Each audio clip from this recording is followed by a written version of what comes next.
Gotham City.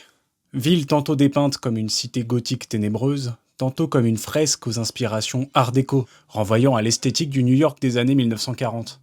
Malgré leur aspect polymorphique, ces représentations possèdent la même essence. Gotham est le royaume du vice, le nid de tous les monstres, incarnant une version décadente de la grosse pomme.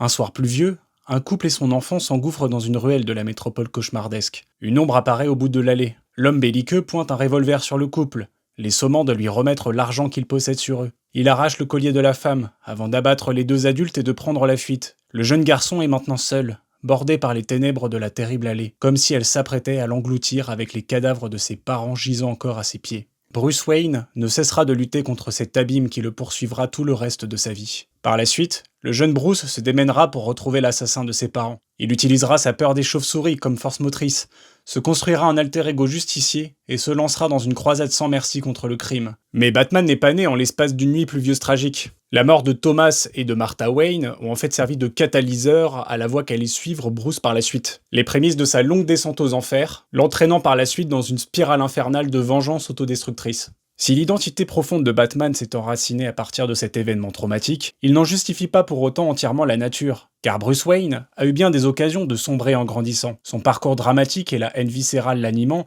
avaient tout pour faire naître un nouveau pur produit de Gotham, un être monstrueux. Et pourtant, Bruce a toujours réussi à rester sur le fil. Non sans jamais fléchir, mais sans ne jamais basculer pleinement du côté du genre d'homme qui avait tué ses parents. La question qu'on a le droit de se poser, c'est comment un enfant confronté à la violence, à la perte, à la solitude, peut choisir à terme de devenir un héros plutôt qu'un monstre. Car dans une ville en constante putréfaction où la douleur se transforme en chaos, qu'est-ce qui fait réellement la différence entre ceux qui sombrent et ceux qui parviennent à tenir bon ? Est-ce une question de force, de privilège, de hasard, ou bien la présence de quelqu'un capable de contenir, de guider et de poser un cadre dans un monde en désordre ? Salut, je suis le Cinéduc, un éducateur qui analyse des œuvres de fiction sous un prisme social et éducatif.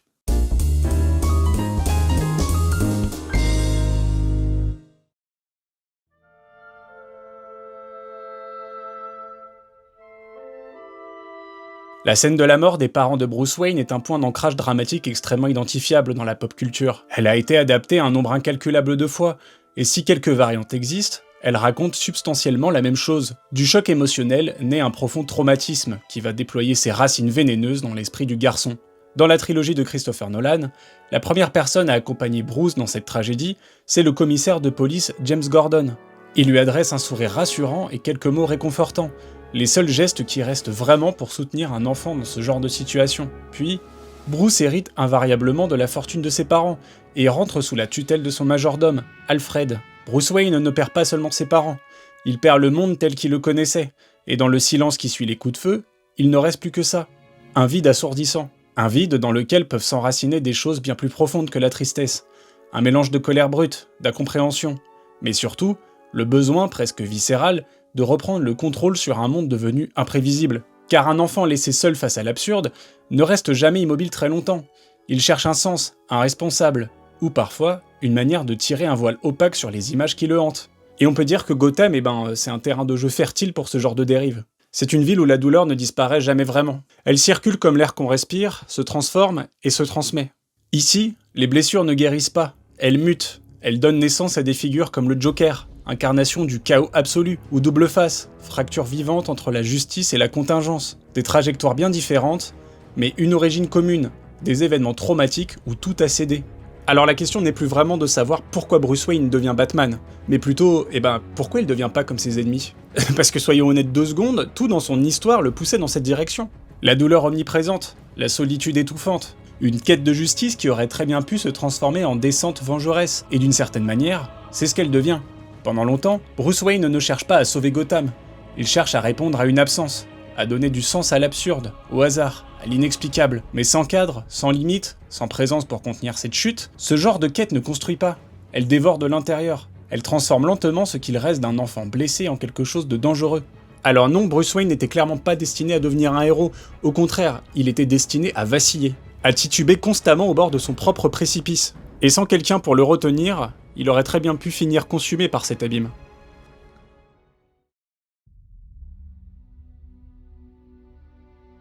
Mais dans cette trajectoire prête à basculer, il y a une anomalie, une présence, quelqu'un qui ne disparaît pas lorsque tout s'effondre, Alfred Pennyworth. On le présente souvent comme un humble majordome, une silhouette loyale en retrait, une figure discrète en filigrane, presque effacée. Et pourtant, Alfred est peut-être la personne la plus importante dans la construction de Bruce Wayne, parce qu'il est resté. Là où tout s'est brisé, là où tout s'est arrêté, lui a continué d'être présent. Non pas comme un simple employé pris de pitié par le parcours du jeune garçon, mais comme une figure paternelle, une continuité dans un monde qui venait de se fragmenter, le relais des repères parentaux disparus. Car après un traumatisme, ce qui peut cruellement manquer, ce n'est pas seulement ce qui a été perdu. Parfois, ce qui manque, c'est juste le soutien nécessaire. Et Alfred incarne quelque chose de rare dans l'univers de Gotham, une stabilité positive, un point fixe dans un environnement mouvant, en perpétuel déchirement. Quelqu'un qui ne cède ni à la violence ambiante, ni à la tentation du chaos.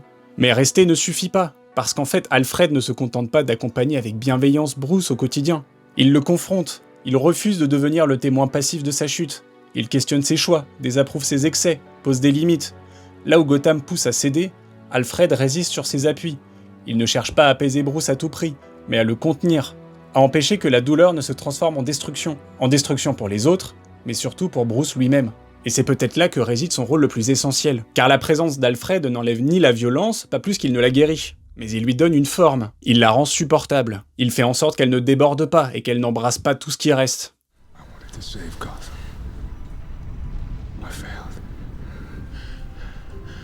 Why do we force?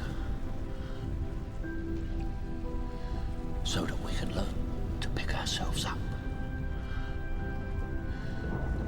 You still haven't given up on me. Never. Dans la trilogie The Dark Knight, cette fonction est particulièrement visible. Alfred ne glorifie jamais Batman, il n'encourage pas aveuglément sa croisade. Au contraire, il rappelle constamment à Bruce ce qu'il risque de devenir s'il ne prend pas un peu de recul sur sa douleur. Il souligne ses contradictions et l'amène à se remettre en question. Et c'est précisément pour ça qu'il est indispensable. Parce qu'il ne laisse pas Bruce seul face à lui-même. Parce qu'il incarne une voix extérieure agissant comme les garde-fous de l'insanité de Batman. Dans un monde où tout pousse à la désintégration, Alfred maintient une structure morale tangible. Depuis la disparition de ses parents, il est clair que Batman est la persona dominante, le vrai visage de l'homme, et que Bruce Wayne est son masque. Le milliardaire playboy n'est qu'une façade mondaine, une nécessité sociale. Et c'est précisément ce masque qui le protège autant qu'il le contraint. Bruce Wayne, le prince héritier, n'existe que pour le monde extérieur. Il affiche un sourire plaqué, il serre des mains en feignant la conviction, il fréquente les soirées et les galas, mais tout cela n'est qu'une façade. Un costume social qui permet à l'homme de continuer à marcher au milieu des vivants sans s'effondrer. Batman, en revanche, c'est la vérité nue. C'est l'enfant brisé devenu justicier. L'homme qui porte son abîme avec lui, mais qui choisit de ne pas s'y noyer, pour servir un objectif plus grand. Et Alfred, dans cette dualité, agit comme un fil ténu qui relie le masque organique et le visage artificiel. Il rappelle à Bruce que derrière le justicier se trouve encore un homme capable de ressentir, de réfléchir et de choisir. Sans cette présence, le masque pourrait avaler l'homme, et l'homme pourrait disparaître dans la noirceur qu'il combat. C'est pourquoi depuis la disparition de Thomas et Martha Wayne, chaque nuit dans les rues de Gotham n'est pas seulement une lutte contre le crime, c'est une lutte avant tout pour rester humain, pour que Batman ne dévore jamais complètement Bruce Wayne. Mais on va pas se mentir, s'arrêter Alfred, ce serait raconter une histoire incomplète. Parce qu'en fait, Bruce Wayne, c'est pas seulement un enfant brisé, c'est également un enfant extrêmement privilégié.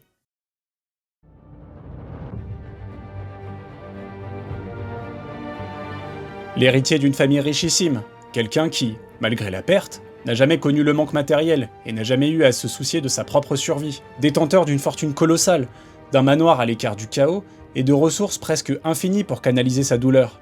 Et surtout, la possibilité d'être entouré, car Alfred n'est pas apparu par hasard dans la vie de Bruce.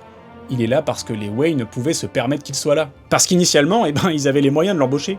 Et que leur fortune, maintenant transmise à leur fils, permet d'entretenir Alfred. Et cette réalité change tout, en fait. Dans The Batman, cette fracture est mise en lumière à travers le Riddler, un autre enfant de Gotham, lui aussi complètement délaissé, lui aussi confronté à l'abandon, mais sans ressources financières, sans figure affective stable pour l'aider à se construire. Let's talk about the billionaire with the lying dead daddy, because at least the money makes it go down easy, doesn't it? Bruce Wayne.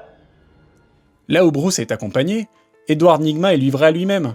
Là où Bruce peut transformer sa douleur en fuel contre le crime, investir dans des gadgets dernier cri et des costumes qui lui permettent de pleinement se réaliser, Edward ne peut que se contenter de subir sa souffrance.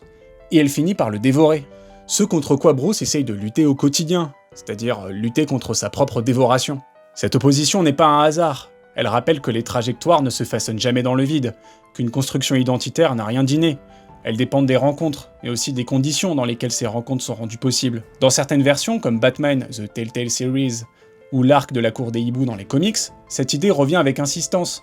Gotham est une ville où les inégalités façonnent les destins, où certains peuvent tomber, sans jamais toucher le fond, et où d'autres n'ont même pas de quoi amortir la chute. Mais même parmi ceux qui ont tout, certains choisissent malgré tout une autre voie. Prenons Thomas Elliot par exemple, alias Hush. Comme Bruce, il grandit dans une famille aisée, avec des ressources presque infinies à sa disposition. Comme Bruce, il connaît la perte, la trahison, le vide, et pourtant, il prend une trajectoire radicalement différente. Là où Bruce transforme sa douleur en un combat pour protéger les autres, Thomas la laisse nourrir sa haine. Il planifie, manipule et détruit ce qui l'entoure. Il utilise son privilège et son intelligence, non pas pour contenir sa douleur, mais pour s'adonner pleinement à la vengeance, pour prendre le contrôle, pour simplement servir son propre intérêt. La différence entre Bruce et Thomas n'est pas le trauma, elle n'est pas non plus le privilège, elle est dans la présence, dans la relation qui donne un cadre. Bruce a Alfred. Thomas n'a personne pour le stopper, personne pour contenir ce vide, personne pour rappeler que l'humain existe toujours, même dans un monde brisé. Hero can be anyone, even a man doing something as simple and reassuring as putting a coat around a young boy's shoulders to let him know the world hadn't ended. Et c'est exactement ça qui nous ramène à l'essence du rôle d'Alfred. Il ne s'agit pas seulement d'apporter une forme de réconfort et de l'éducation, mais de permettre à un individu névrosé et traumatisé de ne pas sombrer, même lorsque son environnement pourrait l'y pousser. Si Martha et Thomas Wayne sont les parents de Bruce Wayne, Alfred est quelque part le père de Batman, mais il est avant tout le produit d'un contexte, d'un monde dans lequel Bruce Wayne a accès à ce que beaucoup d'autres n'auront jamais, du temps, des ressources quasiment illimitées, et quelqu'un à ses côtés. Et c'est peut-être là que réside la vraie différence. Ce n'est pas tant qu'Alfred est présent, c'est que Bruce peut se permettre qu'il le soit. Alors non, tout ne se résume clairement pas à la force morale et physique de Bruce, ni aux ressources matérielles dont il bénéficie, et pas tout à fait non plus à la présence d'Alfred, mais à la rencontre entre ces trois facteurs. Nous avons d'un côté un enfant brisé, de l'autre une présence stable, et enfin un environnement qui permet la canalisation d'une très grande souffrance. Et c'est dans cet équilibre fragile de funambule que Bruce Wayne ne sombre pas. On pourrait finalement résumer tout ça à une formule simple. Les rencontres comptent autant que le contexte, mais elles n'ont de pouvoir que si le cadre le permet.